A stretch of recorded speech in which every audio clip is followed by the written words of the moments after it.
네, 오늘 사랑해야 산다라는 제목으로 말씀을 나누겠습니다. 사랑해야 산다. 우리 서로 인사하겠습니다. 사랑해야 산다. 세 명에게 한번 인사하겠습니다.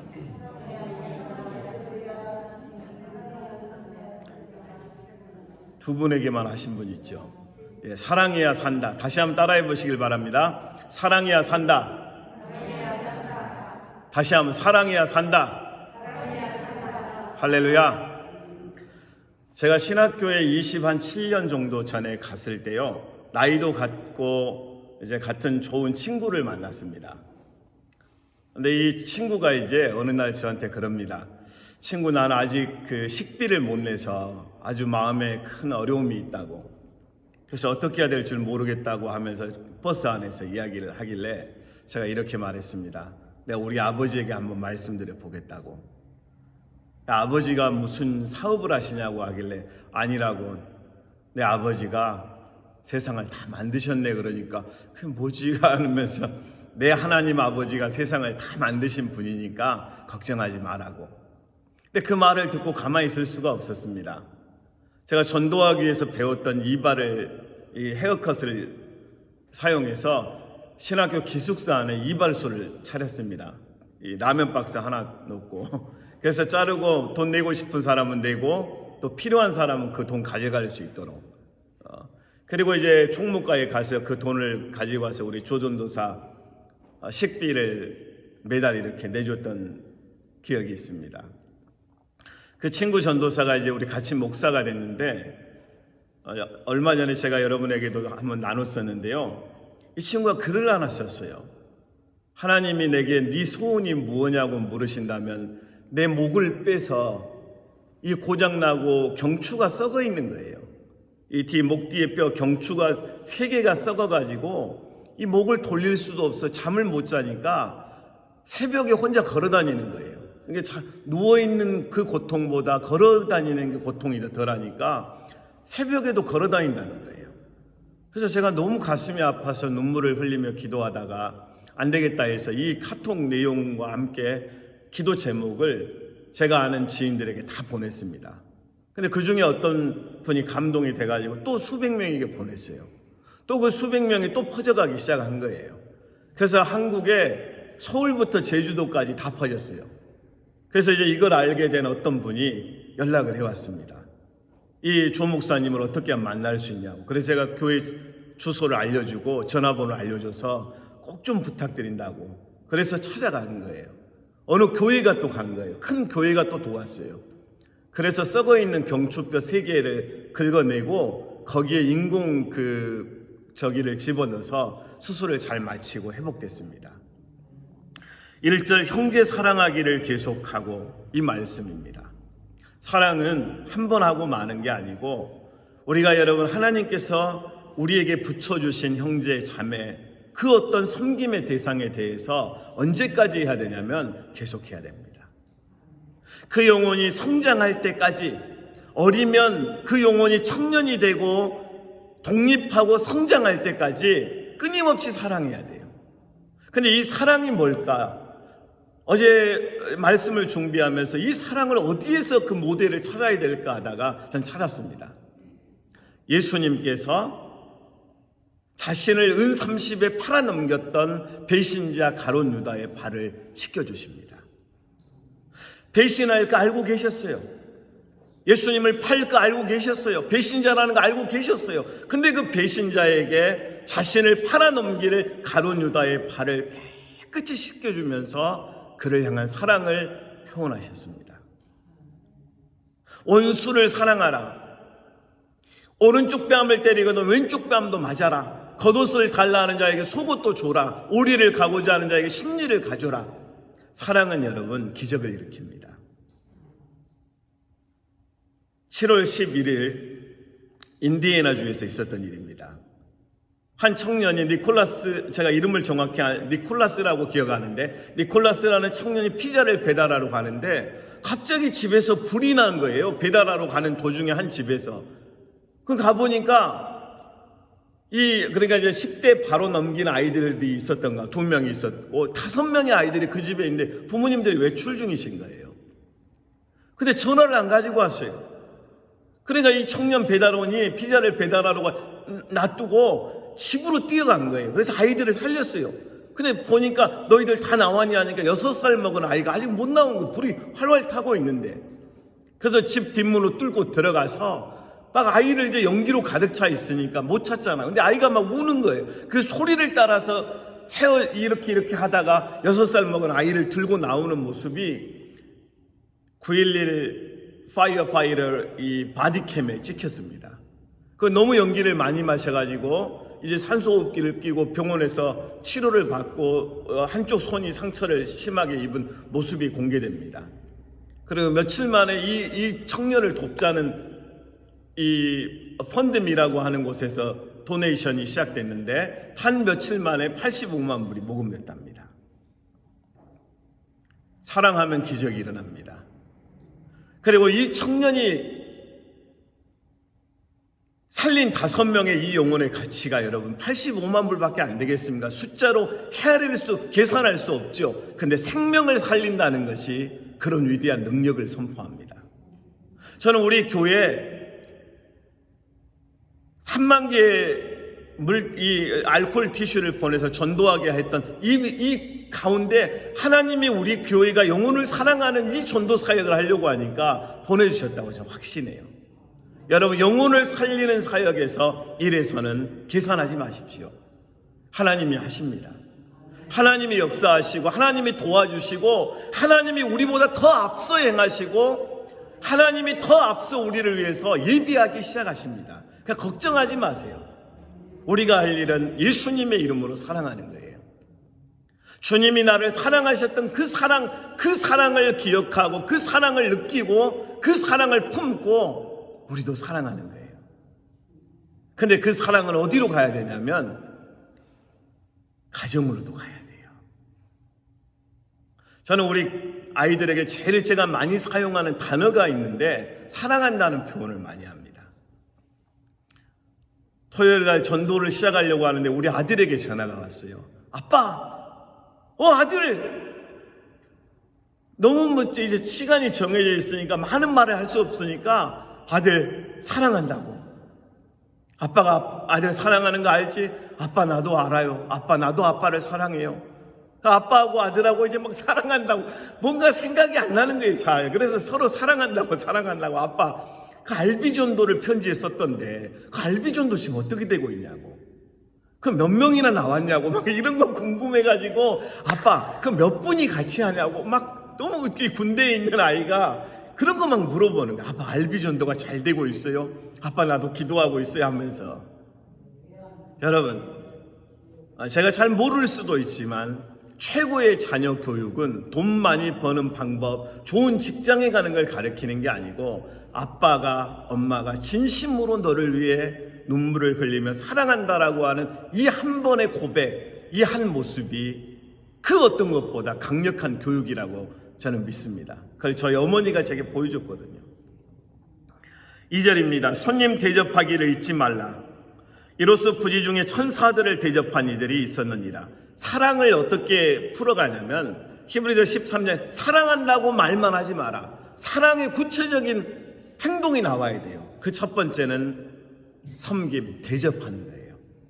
근데 그 대접이 여러분 그냥 대접이 아니고 그 대접하는 가운데 부지 중에 천사를 대접하는 이들이 있다는 거예요. 그러니까 우리가 섬길 때 여러분 겁없이 섬기세요.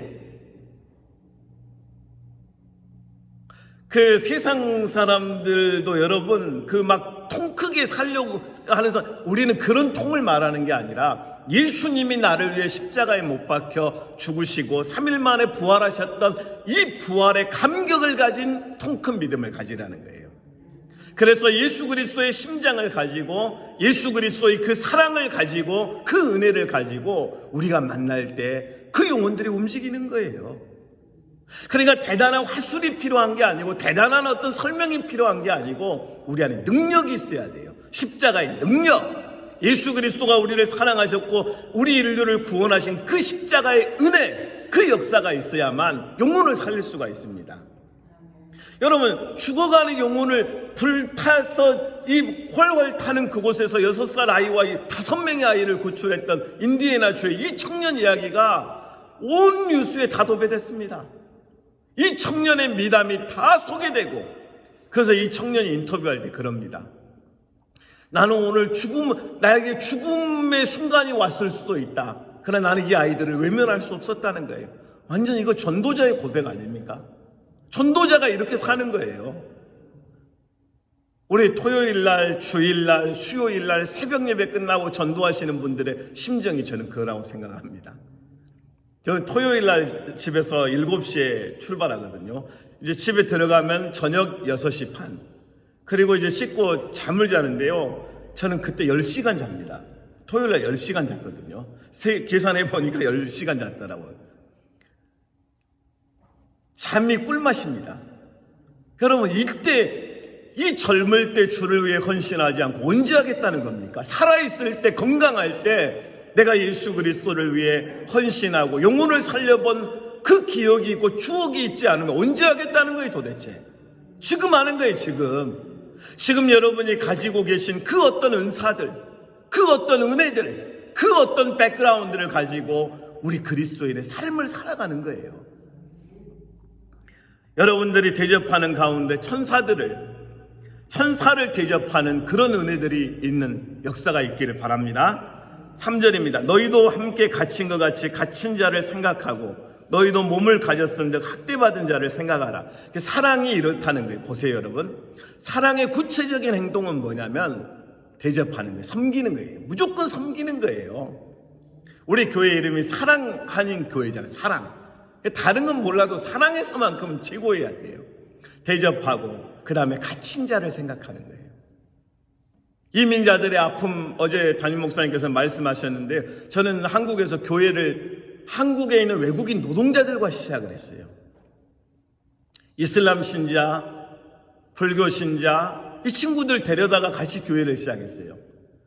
저는 그 달력을 잊을 수가 없어요. 네팔인이 달력 하나를 선물 줬단 말이에요. 근데 모델들이 누구냐면 손 잘린 이 네팔 사람, 다리가 잘린 네팔 사람, 몸이 심하게 이 부피한 그 모습을 다 찍어가지고 왜 이걸 만들었냐 그랬더니 한국인이 우리를 얼마나 학대하고 우리 노동자들을 얼마나 괴롭혔는지에 대해서 이렇게라도 하지 않으면 안 되겠다 해서 우리들이 십시일반 돈을 모아서 이 달력을 만들었다는 거예요. 어느 한 필리핀 사람은 제게 고백했습니다. 만약에 한국인이 우리 시골에 있는 그 마을에 방문한다면 그 머리에 휘발유를 뿌려서라도 복수하고 싶다고. 그들의 아픔을 어떻게 외면합니까? 그 고백을 듣고 어떻게 그들을 지나쳐버립니까? 그래서 매주마다 그들이 필요로 하는 의약품을 구해다가 전달하고 우리가 가지고 있는 모든 것들을 다 전달하고 또 전달하고 또 전달했더니 그들이 움직이더라고요. 그들이 물어보더라고요. 어떻게 하면 그 예수님을 믿을 수 있냐고. 방글라데시 라나라고 하는 청년이 그때 제게 질문한 거예요. 여러분, 예수 똑바로 믿어야 돼요. 그러니까 예수 믿는 척하는 그리스도인이 아니고 그냥 멤버십 갖는 크리스찬이 아니고 내 안에 예수의 생명이 있습니다. 나는 예수 믿은 증거가 있습니다. 나는 예수 그리스도 안에 눈물이 있고 꿇는 젖은 눈, 꿇는 무릎에 기도에 헌신하는 시간이 있습니다 하면서 하나님 앞에 진심으로 우리 그리스도인인 것을 보여줘야 합니다. 4절입니다. 모든 사람은 결혼을 귀히 여기라. 결혼을 귀히 여기고 침소를 더럽히지 않게 하라. 음행하는 자들과 간음하는 자들을 하나님이 심판하시느니라. 여러분 보세요. 사랑하라라고 하는 다음에 사랑하지 말라라고 하는 대상이 나와요. 돈을 사랑하지 마라. 돈을 사랑하지 마라. 결혼 이야기 나오고 그 다음에 돈입니다. 자 보세요. 결혼에 대한 부분은 제가 언젠가 한번 비유로 설명해 드려요. 저를 보셔야 돼요. 다. 제가 생각하는 결혼은 이런 겁니다. 날개 하나밖에 없는 새가 이제 결혼을 해서 이쪽 날개 하나밖에 없는 배우자를 만나는 거예요. 그래서 날개 하나밖에 없는 새가 날개 둘이 합쳐지면서 비상을 하는 거예요. 근데 어떤 새는요, 상대방의 날개를 부러뜨려 버리는 새도 있어요. 그러면 안 되잖아요. 이게 파국이에요. 파원이에요. 이게 상대를 공격하는 거예요. 상대를 저주하는 거예요. 상대를 저주하는 게 여러분 날개를 끊어버리는 거예요. 결혼을 했는데 상대를 저주한다. 이게 하나님이 기뻐하시는 일입니까? 하나님이 싫어하시는 일을 잘 알고 계셔야 돼요. 여러분, 결혼이 뭡니까? 그 결혼한 가정은 작은 천국입니다. 아멘이시죠? 그러니까 그 가정 안에서 때로는 고통도 있습니다. 위기도 있습니다. 어려움도 있습니다. 처절한 슬픔도 있을 수 있습니다. 그러나 그 작은 천국 안에 그리스도를 모시고 이 상황들에 대해서 하나님 앞에 뜨겁게 기도하고 극복해 나가는 삶, 완벽을 말하는 게 아니에요. 조금씩 성장하고 조금씩 용서하고 그리고 끊임없이 인내하면서 하나님의 은혜를 구하는 그 가정을 부모가 보여줘야 돼요. 그럼 자녀들이 어떻게 살아가냐면 가정은 이렇게 지켜나가고 이렇게 성장시켜 나가고 이렇게 사랑이 넘쳐나는 것이 가정이라는 걸 아버지 어머니가 보여주지 않는데 어떻게 자식이 사랑을 알고 용서를 알고 화해를 알고 어떻게 미래를 봅니까? 부모가 그렇게 살아야죠. 결혼은 그렇게 가볍게 쉽게 생각하고 그냥 도장 찍으면 이혼하고 도장 찍으면 이 정도의 문제가 아니고 생명을 걸어야 돼요. 지키기 위해서. 가정을 지키기 위해 생명을 걸어야 된다고요. 목숨을 걸어야 돼요. 때로는 여러분 숱한 고통이 있을지라도 이 고통을 끌어안고 십자가를 짊어지는 심정으로 내가 아빠가 엄마가 그 고통을 그 여러분 어려움 속에서 이겨내는 걸 보여줘야 됩니다. 오늘 여러분 결혼을 귀히 여기시길 바랍니다. 오늘 사탄은 가정을 파괴합니다. 가정을 파괴하면 교회가 파괴되게 돼 있습니다. 그래서 끊임없이 가정을 파괴하려고 하는데 교회는 가정을 주 예수 그리스도의 이름으로 더 견고하게 세워가는 역할을 하는 것이 교회입니다. 5절입니다. 돈을 사랑하지 말고 있는 바를 족한 줄로 알라. 그가 친히 말씀하시기를 내가 결코 너희를 버리지 아니하고 너희를 떠나지 아니하리라 하셨느니라. 이제 사랑하지 말아야 될 대상이 바로 돈입니다. 돈. 우스개 이야기니까 그냥 우스개 소리로 들으세요. 어느 한 청년이 기도했대요. 하나님 돈 주세요. 하나님 결혼할 여자를 주세요. 돈 여자. 그래서 돈 여자 만났대요. 아니 그냥 지나가는 말인데요. 여러분 보세요. 우리의 중심이 항상 어디에 가려고 하냐면 돈을 향해서 세상의 성공의 법칙을 따르려고 해요. 이 돈이 여러분 우리를 돌게 합니다. 이제 전도사 때 제가 교회를 개척하고 결혼을 했는데요. 개척한 다음에 결혼을 했습니다. 외국인 노동자들하고 개척한 다음에. 근데 이제 추운 겨울이 된 거예요. 결혼하고 이제 몇 달 후에 겨울이 됐는데 보일러를 떼려면 가스통이 15,000원이었거든요. 근데 10,000원밖에 없는 거예요. 근데 이 젊은 청년이 우리 집에 와서 돈 주세요 하는데 10,000원밖에 없어서 내일 오시면 안 되냐고. 그랬더니 기분이 나빠가지고 딱 앉아서 담배를 피는데 이 청년이 나보다 나이도 훨씬 적은 청년인데 아저씨 돈 많이 벌어야겠어 하면서 한숨을 탁 쉬는 거예요. 그래서 내일 주기로 한 거예요. 그래서 이제 다음날 저는 이제 5,000원을 구하기 위해서 아는 사람들을 찾아가기 위해서 나간 거예요. 근데 집에 왔는데 우리 집에 고기가 없는데 고기 냄새가 나는 거예요. 그래서 이게 어떻게 된 거냐고 했더니 제가 너무 어깨가 처져 있으니까 그 10,000원 가지고 고기를 사버린 거예요. 제 아내가. 그리고 그걸로 요리를 해가지고 저를 주는데 눈물 흘리면서 고기를 막 눈물에 비벼 먹었습니다. 또 5,000원밖에 안 남은 거예요. 그 이후로 제 인생의 재정관은 이렇습니다. 유틸리티 내고 딱 10불만 있으면 나는 정말 부유하다. 10불. 기준이 $10였어요. 지금 환율이 올라가지고 한 1,700원 될 텐데 그때는 여러분 아무튼 $10, 10,000원만 있으면 이건 행복이다. 10,000원이 다 쓰고 10,000원이 남았다는 것은 그걸로 여러분 김밥도 먹을 수 있죠, 라면도 먹을 수 있죠, 버스비도 할 수 있죠, 할 일 다 할 수 있어요. 그러니까 아무 걱정할 필요 없거든요. 여러분 집에 통장에 어카운트에 $10 이상 있으면 아무 걱정하지 마세요. 없군요. 아이고, 여러분 $10도 없으시군요. 아무튼 재정에 대한 부분의 접근은 이래야 됩니다. 감사합니다. 감사. 하나님이 오늘 한 끼를 주신 거에 감사하고, 오늘을 주신 거에 감사하고, 살아있는 거에 감사하고, 하나님 앞에 감사함으로 우리가 사랑하려고 하는 그 대상 돈에 대한 유혹을 뿌리칠 수 있는 은혜가 있기를 바랍니다. 결론은 이렇습니다. 6절, 그러므로 우리가 담대히 말하되 주는 나를 돕는 이시니 내가 무서워하지 아니하겠노라. 사람이 내게 어찌하리요 하노라. 하나님의 말씀을 너희에게 일러주고 너희를 인도하던 자들을 생각하며 그들의 행실의 결말을 주의하여 보고 그들의 믿음을 본받으라. 여러분, 우리가 담대할 수 있는 비결이 있습니다. 우리가 세상 앞에서 쫄지 않고 킵고잉 할 수 있는 비결이 있습니다. 우리의 등 뒤에서 우리를 도우시는 하나님의 능력입니다. 우리는 부활의 소망을 가지고 살아가는 하나님의 자녀들이기 때문에 천국을 우리에게 주신, 천국에서 영원토록 하나님과 함께 살 수 있는 그 은혜를 주신 하나님이 우리의 아버지십니다. 하나님 아버지를 믿고 당당하십시오. 하나님 아버지를 믿고 고난이 오거든 고난아 와라, 사망아 와라, 너희 쏘는 것이 어디 있느냐, 한번 맞짱 뜨자. 내 안에 예수가 있다. 더 이상 나를 괴롭게 하지 말라. 내 안에 예수의 흔적이 있다, 십자가의 증거가 있다 하면서 믿음으로 싸우는 겁니다. 믿음으로 돌파하고, 때로는 한번 여러분 씨름하는 거예요. 사단의 유혹 앞에, 사단의 공격 앞에 무너지지 말고 예수 그리스도 이름으로 승리하는 하나님의 일꾼들이 다 될 수 있기를 주님의 이름으로 축복합니다. 기도하겠습니다. 오늘 이 시간 우리